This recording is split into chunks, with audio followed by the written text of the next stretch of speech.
وردوا البال. الشتاء والرعد والتبروري والثلوج بالمغرب مرة أخرى بداية من يوم الجمعة 13 فبراير 2026. فبعد استقرار مؤقت في الأجواء بسبب سيطرة المرتفع الجوي الأزوري بقيم ضغط وصلت 1030 هكتوباسكال وإيقافه النهر الجوي الرطب اللي جاب معاه سلسلة متواصلة من العواصف والمنخفضات الممطرة التي لا تكاد تنتهي طيلة الأسابيع الماضية. مرة أخرى ستعود الأجواء الممطرة إلى المغرب بسبب وصول جبهة أطلسية سريعة غتجيب معها أمطار قوية مع احتمال سيول فيضانية وثلوج كثيفة بالمرتفعات الأطلسية وانخفاض كبير في درجات الحرارة. لكل إخواتي المغاربة، أنا حزين جدا وأنا بقول لك خبر زي ده. اللي هيحصل ليلة الجمعة اللي هي بكرة، الجمعة القادمة، ده مش مجرد شتاء عادي، لا، ده استنفار للأمة بالكامل. العلماء يا صديقي العزيز بيخرجون عن صمتهم ويطلقون نداء استغاثة. الجمعة السوداء تقترب من سواحل المملكة المغربية.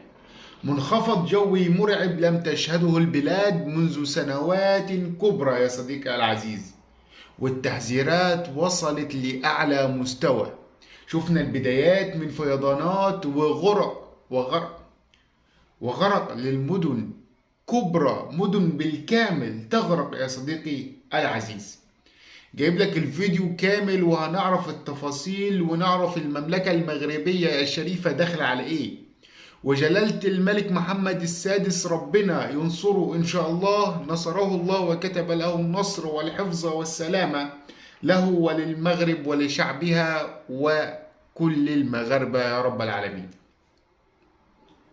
جلالة الملك محمد السادس نصره الله يضع سلامة المواطن المغربي فوق كل اعتبار، والتعليمات السامية صدرت يا صديقي العزيز.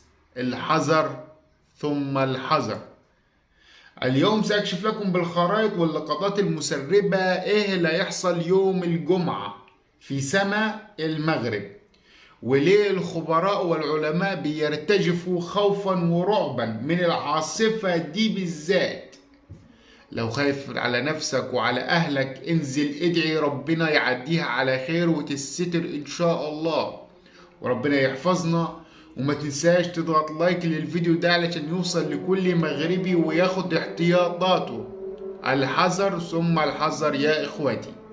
تعالى نسمع مع بعض الفيديو ده وبعدين نتكلم مع بعض بالتفصيل عن اللي هيحصل. قبل الخوض في التفاصيل وقبل ما نقول لكم الإخوان جميع المدن والقرى المعنية بالأمطار والثلوج، وكما العادة فرأي كنتم من عشاق الطقس والطبيعة والمحتويات الهادفة العلمية المفيدة البعيدة كل بعد عن التفاهة، فرا ما غاديش نوصيك غتكون درتي متابعة الصفحة وتعليق ولو بنقطة أو تم ومشاركة الفيديو على وسع النطاق ليصلكم كل جديد ولتدعمونا معنويا من أجل تقديم الأفضل. إذن بدا الشتاء صباح يوم الجمعة إن شاء الله، بالضبط بعد صلاة الفجر بكل من إقليم طنجة، تطوال، مضياق، الفنيدق، الشرافة، جبل الحبيب، القصر الكبير، القصر الصغير، بني عروش، شفشاون، وزان، أصيلة، الفحص أنجرة، العرايش، سوق القلة، مشروع بالقصيري، تاونات، قرية با محمد، وادلاو، طرقيس، دار القداري، سيدي سليمان، سيدي يحيى، سيدي قاسم، سوق الأربعاء الغرب، سيدي علال التازي، القنيطرة، سيدي الطيبي، الخميسات، تيفلت، الرماني، الرباط، سلاس، خيرات، تمارة، المحمدية، بوسكورة، بالرشيد، ولاد فريج، العونات، سيدي اسماعيل، عبدة، اسفي، سبت كزولة. بعد الظهر غادي توصل لخريبكا، واد زمخ ونفرة، فاس، مكناس، تازة، تهلا، صفرو، مولاي يعقوب، إفران، بولمان، أزرو، إيمو الزركندر، بني ملال، زاوية الشيخ، تادلة، الفقيه بن صالح، ميدلت، أزيلة، السراغنة، العطاوية، سيدي بوعثمان، الشماعية، اليوسفية، شيشاوة، إيمنتانوت، الحوز، دون أن ننسى قليم الحسيمة، بني بوعياش، كزيطة، تيزي ويسلي، الناظور، زايو، العروي، راس لما، الدريوش، أكنول، تورير، تقرسيف، العيون سيدي ملوك، وجدة، جرادة، عيد بني مطهر، أحفير، بركان، السعيدية. طار ضعيفة متوقع أيضا بالشياضماس، صويرة، حاحة، إمسوان، أيتامر، داخل سوس خصوصا مرتفعات تارودان، إضافة إلى مسا، تيزنيت، سيدي إفنيت، يغزى، ميرلفت، أقلو، الرقادة، لخصاص، تغير، تغمي، أيتباها، وغرب الأطلس الصغير مع قطرات محتملة بطنطا، الوطية. يوم السبت غتبقى الأمطار متواصلة بنفس المناطق تقريبا مع ثلوج كثيفة بالحوز ومرتفعات أزيلال، بني ملال، وخنيفرة، وبول. الخرائط الجوية صادرة من أكبر مراكز الإرصاد العالمية. أكبر مراكز الأرصاد العالمية يا صديقي العزيز بتشير إلى وجود دوامة حمراء عملاقة تقترب من المحيط الأطلسي. العلماء اطلقوا عليها الجمعة السوداء من شدة الرعب والخوف اللي هم متوقعينه يا صديقي العزيز، بسبب كمية الأمطار المتوقع هطولها خلال الساعات القادمة. احنا بنتكلم عن منخفض جوي كبير جدا جدا جدا، قنبلة هيضرب المدن الساحلية في الأول وبعدين هيبدأ في التغلغل للداخل.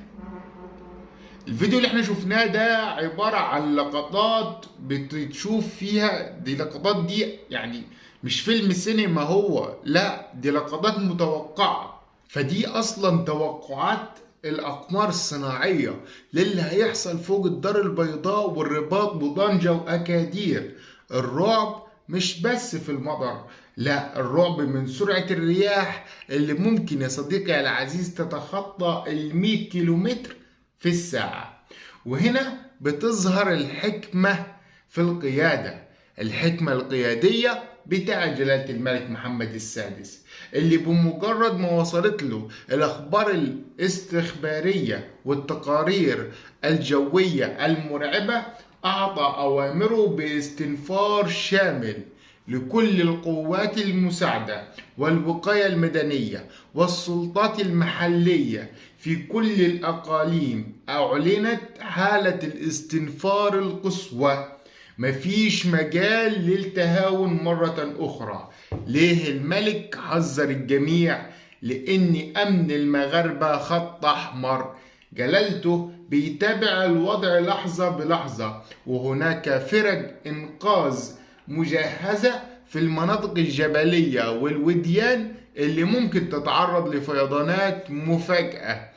المغرب النهاردة في حالة حرب كبرى يا صديقي العزيز، ولكن النهاردة حالة الحرب دي بتكون مع الطبيعة، والكل لازم يكون يد واحدة علشان نعدي من الكارثة الكبرى دي. العلماء كمان بيحذروا من الخروج من المنازل ليلا في يوم الجمعة إلا للضرورة القصوى يا صديقي العزيز. الطرق، السيارات، كل ده هيتقفل، والأنفاق في المدن الكبرى تحت المراقبة هتكون مجهزة بكل وسائل المراقبة يا جماعة. الفيديو ده مش عشان نخوفكم، الفيديو ده عشان نكون واعيين وعندنا وعي كبير جدا جدا جدا. لازم نتجنب ركن السيارات تحت الأشجار أو اللوحات الإعلانية. سكان المناطق اللي قريبة من الوديان اسمعوا أرجوكم، اسمعوا كلام السلطات لو طلبوا منكم الإخلاء الفوري زي ما حصل في القصر. مش عايزين ده يتكرر تاني، احنا عايزين نمر من الأزمة دي بسلام وبأقل من الخسائر. وبدعواتكم وحرصكم إن شاء الله كلنا هننجو. وفي النهاية لا راد لقضاء الله إلا دعائه. فاللهم اسقنا الغيث ولا تجعلنا من القانطين. اللهم اجعلها أمطار خير ونفع لا أمطار هدم وغرق. يا صدير المغرب شاركوا الفيديو ده على أوسع نطاق وفي كل مكان، سواء في الواتساب، في فيسبوك، في كل وسائل التواصل الاجتماعي، علشان ننقذ حياة الناس بالمعلومات البسيطة اللي احنا قدمناها في الفيديو ده.